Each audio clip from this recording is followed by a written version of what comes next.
विश्वास है कि विश्वविद्यालय एकमात्र ऐसे स्थान है समाज में जहां जाति, धर्म, धनी, अमीर, गरीब किसी प्रकार की कोई खाई नहीं होती है। किसी एक्ट में एक गाइडलाइन को स्पष्ट रूप से लिखना कि किसी एक वर्ग का प्रतिनिधित्व नहीं होगा, यह एक खाई खोदने जैसा है। विश्वविद्यालय के छात्रावासों में या विश्वविद्यालयों में विगत 20 वर्ष, 25 वर्ष, 30 वर्ष, 40 वर्ष में कभी कोई जातिगत दुर्भयोग की भावना सामने नहीं आई होगी। लखनऊ विश्वविद्यालय का इतिहास उठा लीजिए, कोई भी जातिगत आरोप का मुकदमा नहीं दर्ज हुआ होगा न पुलिस इतिहास में, न विश्वविद्यालय इतिहास में। झूठे आरोपों से बचने के लिए किसी भी वर्ग के छात्र के बीच में खाई खोदने से ये बेहतर है कि इस समाज में अलग अलग वर्गों के लिए जब इतना ही द्वेष है तो हर जाति, हर व्यवस्था के वर्ग के लिए अलग विश्वविद्यालय बनवा दीजिए। अगर विश्वविद्यालय में हर जाति धर्म के लोग पढ़ रहे हैं, कानूनी रूप से सुरक्षा देने के लिए जो पिछड़ों, अति पिछड़ों, दलितों के लिए व्यवस्था है, उस व्यवस्था का सब सम्मान कर रहे हैं, तो अलग से इस एक्ट को लागू करना एक तानाशाही मंतव्य है और इसको वापस लिया जाना चाहिए। हमारी मांग है जो एक यूजीसी नाम का एक जो कानून अभी पारित किया गया है, ये काला कानून जो सवर्ण समाज के खिलाफ है, सवर्णों का हनन करने का ये काला कानून है। और जिस तरीके से आज के समय में सवर्ण समाज पर इतना अत्याचार हो रहा है, SC ST एक्ट को तो हम देख ही रहे थे, जातिगत आरक्षण को तो हम झेल ही रहे थे, उसके बाद अब ये यूजीसी भी ला करके खड़ा कर दिया है।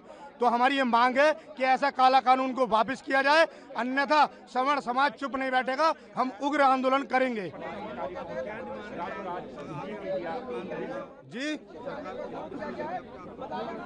भैया, हम आंदोलन करेंगे, हमारा सवर्ण समाज अपने आप में सक्षम है, फिर हम जो है अपना एक अलग निर्णय लेंगे। जिस सरकार को हम, जिस पार्टी को हम वोट देते हुए आए हैं, आज उन मौजूदा सरकार में सवर्णों का हनन हो रहा है, सवर्णों पर अत्याचार हो रहा है और सरकार में बैठे हुए लोग मौन हैं, चुप हैं। तो कब तक चलेगा ये, कब तक अत्याचार सहेगा सवर्ण समाज? ये अत्याचार बर्दाश्त नहीं किया जाएगा बिल्कुल भी। डिमांड जो यूजीसी ने नया नियम लागू किया है, उसको बिल वो वापस होना चाहिए, क्योंकि उसमें सवर्ण का बहुत बड़ा हनन होगा।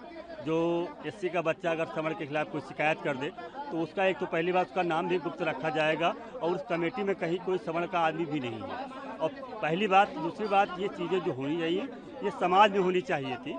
स्कूल वगैरह में इस तरह से बच्चे जितने पढ़ते हैं सब एक ही कैंटीन में खाना खाते हैं, एक ही जगह रहते हैं, वहाँ इस तरह का जात का भेदभाव नहीं होना चाहिए था। ये कतई बिल नहीं बर्दाश्त की जाएगी। आने वाले समय में और ज़्यादा विरोध किया जाएगा। अगर नहीं मानेंगे तो सांसद का भी, संसद सदन का भी घेराव किया जाएगा। 22 फरवरी में जंतर मंतर पे कार्यक्रम किया जाएगा, बड़ा कार्यक्रम किया जाएगा। हम मोदी जी से ये मांग करें इस काले कानून को वापस लें, नहीं तो ऐसे ही महीनों सालों बैठे रहेंगे यहीं पे। ये सवर्णों के साथ जो वो भेदभाव कर रहे हैं, इसको वापस करें। हिंदू हिंदू का वो नारा लगाते हैं जब वोट का समय आता है, तो चुनाव का समय आता है तो, और ये हिंदू को बांट दिए। ये तो गृह युद्ध की तैयारी कर दिए मोदी जी। आखिर ऐसा क्यों किए उन्होंने? ये सवर्णों के साथ ऐसा भेदभाव क्यों है? इससे हमारे आने वाले जनरेशन पे बहुत फर्क पड़ेगा। हम ऐसे घर में हंसी मजाक में हम कुछ भी कह देते हैं, ऐसा हमारे बच्चे को ऐसे कर दिए मोदी जी की, उसको पता भी नहीं चलेगा और सीधा जेल हो जाएगा। आखिर ऐसा भेदभाव क्यों कर रहे हैं?